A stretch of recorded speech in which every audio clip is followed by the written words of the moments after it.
longevity. Yeah. Oops. That's where we're working at, is towards that goal. And then, to 120 years, there is a person, Jean Louise Calment, that has the record of being alive for 122 years. Can you believe that? I mean, I would love to live 122 years, but working on your mind and being fulfilled and to enjoy your life, 122 years being basically stuck in your bed and hurting and on oxygen and all the other kind of stuff. I mean, that's not going to be a way of life, So our goal is to get to ultra health, and live longer. Michelle, can I add something to that? Oh, yes, please, Tim. Yeah. What's really cool is having the ability to impact the quality as well, right? And you talked a lot about that in your story this morning, as you already shared. I'm just curious, for you, how not having those things, how is the quality of your life, even if you can't impact the length, right? I mean, right. If something happens to you, right, you can't control that, right? God forbid. But the quality, how has that changed for you with practicing some of the stuff that you've been learning? So for my quality of life, I've gotten rid of 3 medicines. So those are 3 medicines that I'm not taking any longer. I was diagnosed with fibromyalgia, and I've just recently, like a couple of years ago, and I've been living with excruciating pain since 2008. I was in the military, retired. So of course that puts a lot of wear and tear, because we have to keep up with our physical fitness tests and everything.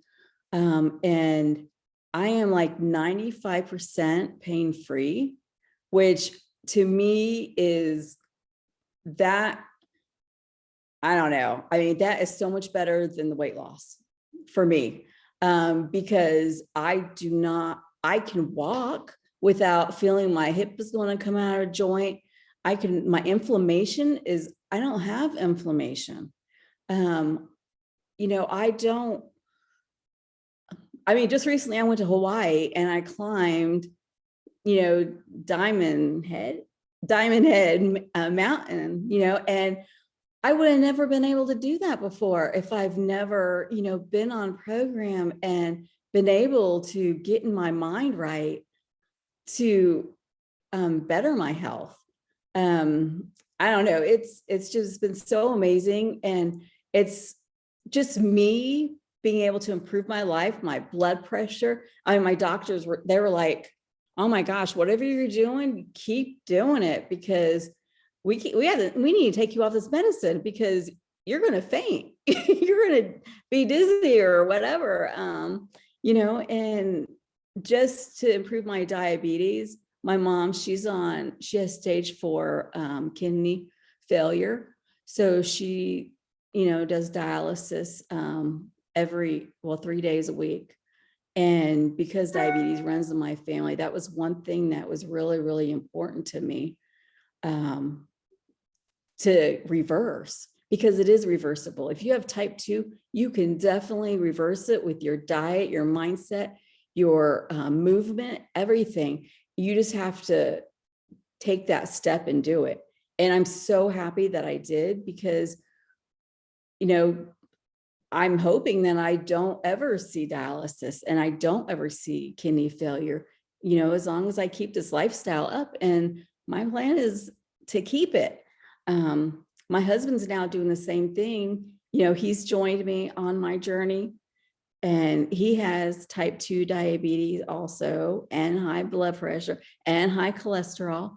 So, we want to live a life together, happy and healthy, and just enjoying it. It's just, the quality of life is so much better. I don't know. I feel like crying right now because of how wonderful I feel. I mean, it just makes you want to smile and just laugh and tell everybody about, what you're going through. And I'm going to get teary up here. So, Tim, it's all your fault. That was so amazing. I Um, thank you so much for that story, and so transparent. And it's exactly what I wanted to come out today, was that. And I know some of you have a very similar story about what's changing, and I want you to understand the power of sharing that. It lives here, right? But when you get it out and you share with other people, you have the opportunity to inspire other people, because we're just people, and we're stuck with this thing, and we're learning how to make better choices.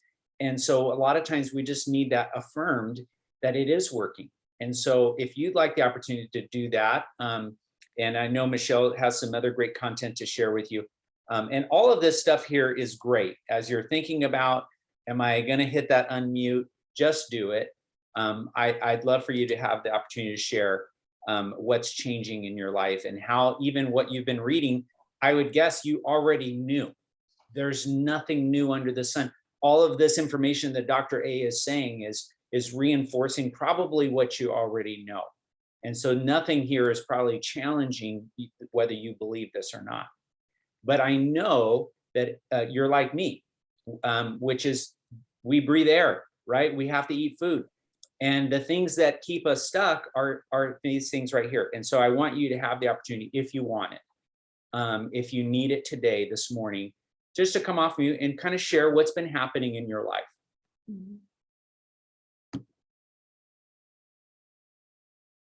Hi, my name's Dobby.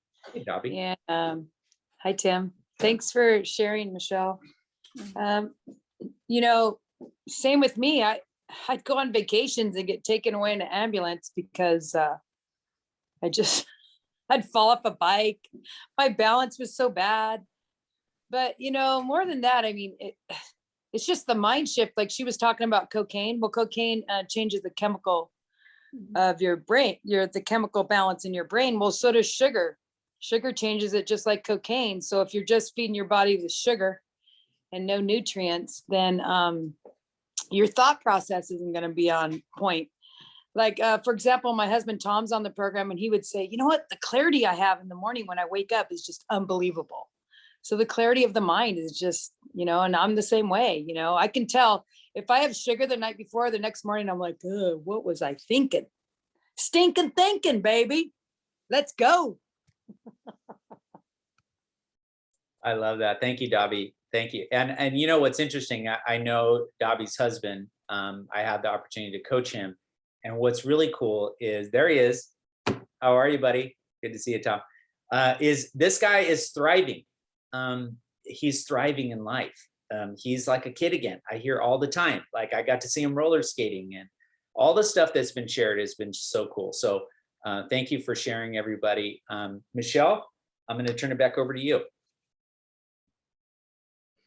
Okay. Not much. I mean, this is a pretty short chapter, but it's very important. So the one thing that, Dr. A does talk about also in the book is, it's not just our mind either, but there is a plan that we need to take place. Because a lot of people forget about going to the doctors or even going to the dentist, because the dentist, and I'm guilty of it too, because especially COVID, when COVID was really, I know it's getting worse now again, but in the beginning, everything was shut down. So nobody was going to the dentist, and then getting back into going to the dentist to see, I mean, inflammation, all that disease in your mouth does affect the rest of your body. So if you go to page 501, this is his longevity plan. I mean, like step 1 and step 2 and step 3, get your yearly checkups. Make sure you're doing all this stuff with your doctor, getting your annual checkups, your labs, your going to the dentist, floss your teeth in the morning and all that good stuff. On 3.2, on page 503, it says genetics, the cards you're dealt in terms of longevity actually play a much smaller role in determining lifespan than your lifestyle. Unfortunately, lifestyle is a factor you can control. So yes, there are some things that we can't control, that is hereditary, or, if you get hit by a bus, you can't control that, or any of that kind of stuff.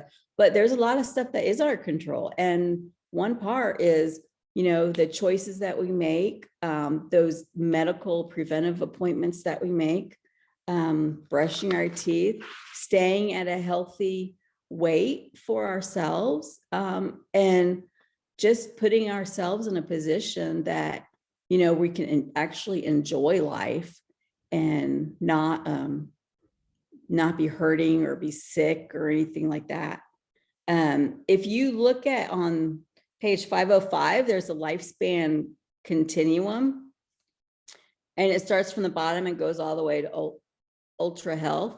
And it shows right there, like sick men and women, 75 years, 80 years, and then non-sick can live up to 75 to 80 years. That's the lifespan.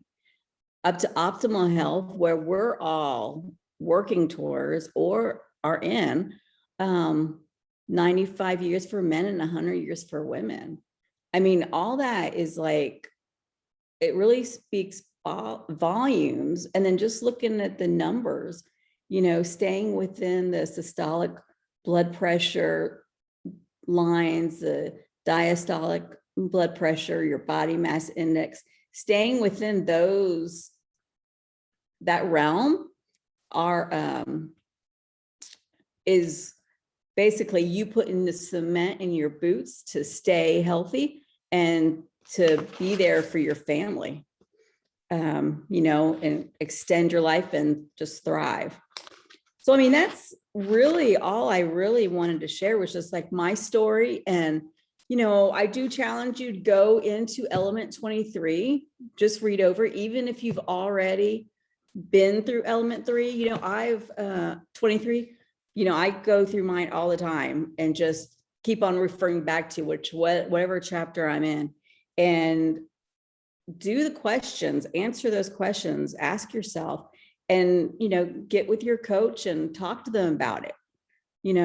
That's what the coaches are there for. They're there for you, or your guides are there for you to talk to. And, it's different when you are just writing it yourself than when you're vocalizing it to somebody. You always, it's more real when you talk to somebody or even say it out loud. Michelle, sorry. What was that? I was going to just touch on something you were saying as far as like how we take care of our body, and hopefully you can hear me because I am driving, but how we take care of our body now does speak volumes. Just a little comparison. If you guys look at some of the people in your family, I'll give you a quick analogy.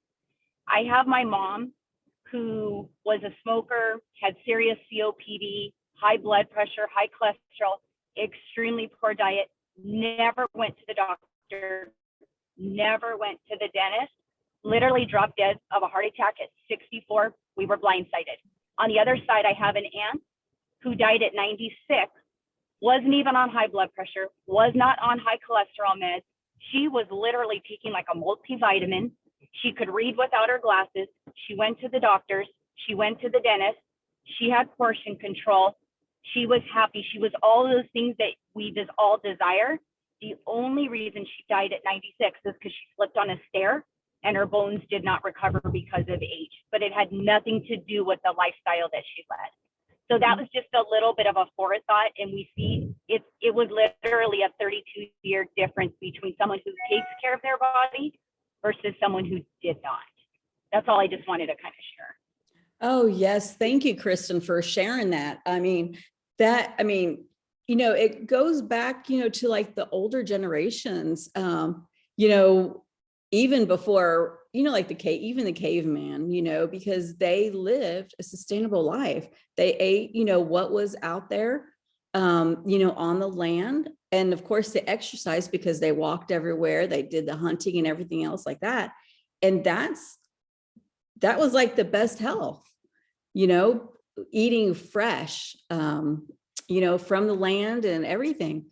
And now I'll tell you is one thing before I stop is, so my grandmother, she lived to be 97 years old also. Lived in the Philippines.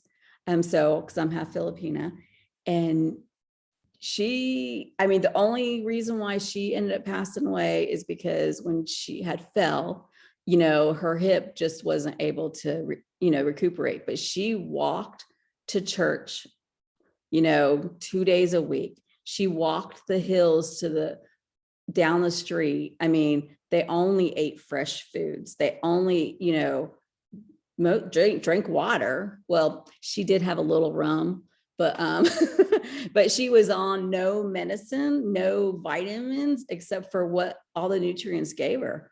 She could see, she could talk, she could, everything. And it was just so amazing seeing her to be able to, get on the back of jeepney is what we call them, like a little Jeep kind of thing, and you get in there and go riding, or on the back of a moped, at that age. It's crazy. But yeah, it's all about getting back to the basics, getting back to where we began and really enjoying it and, living life natural again, basically. So that's all I have for today. Does anyone else have anything to share? If they don't, it's back to you, Tim. Awesome. Thank you so much, Michelle. That was amazing. Shannon, Can I share something Yes, real please, quick, Tim? Yes, go for it. Okay, I actually heard this. I've heard it numerous times. It was reiterated on a training this morning. Tim, you even reiterated it in the training. And if we fight for our excuses, that's what we're fighting for, and we have choices. It's health or unhealth, and you're going to fight for one of them.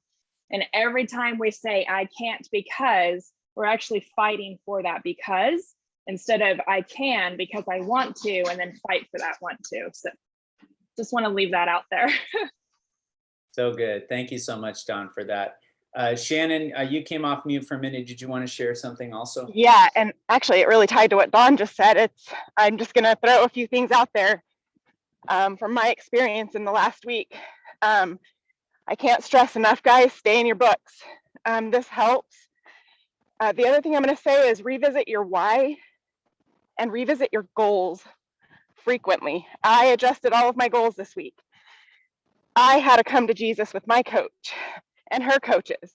It re-energized me, right? I'm out walking.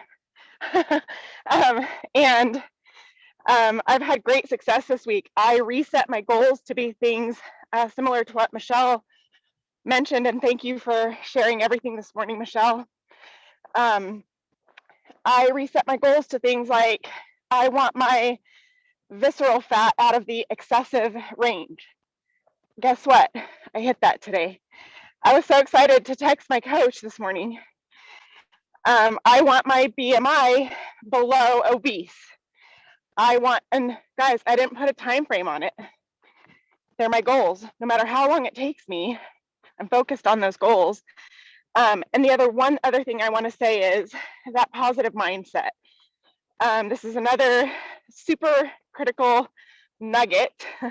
I'll use my inner Rachel that I took away from my coach and her coaches this week was the power of our mind. You speak into existence the fact that you can't do something, and you won't. You just won't. I was in a place early this week that I'm just on another failed journey. I'm not. I have people that surround me telling me don't stop. That's the most powerful words, right? Just don't stop, keep going. So positive mindset, I can do this. I will reach my goal. Those are just powerful, powerful things that, again, tie into the longevity and our lifespan that Michelle mentioned. So that's all I had. Thanks, Tim. Wow. That was awesome. So good. I love that. Thank you so much for that. That was a gift. And I hope it was a gift for all of you. And that's why we're here. It's to support each other. It's to encourage each other. It's to share our stories and to learn that we're not so different. We're all on this journey together, and we're just putting one foot in front of the other And I thank you guys so much for your time this morning. I thank you for pouring into this group. Thank you so much, Michelle, for sharing so perfectly your story and what you gleaned from this section of the Habits Health book. So we'll see you guys next week. I'll put this recording in Nourished so that you'll have it for you to replay and rewatch if you need it over and over again this week. And we'll have some community time on Monday at 5. So check with your coach if you don't know where that's at, and we'll get you that information. But thank you so much, everybody. Have a great day.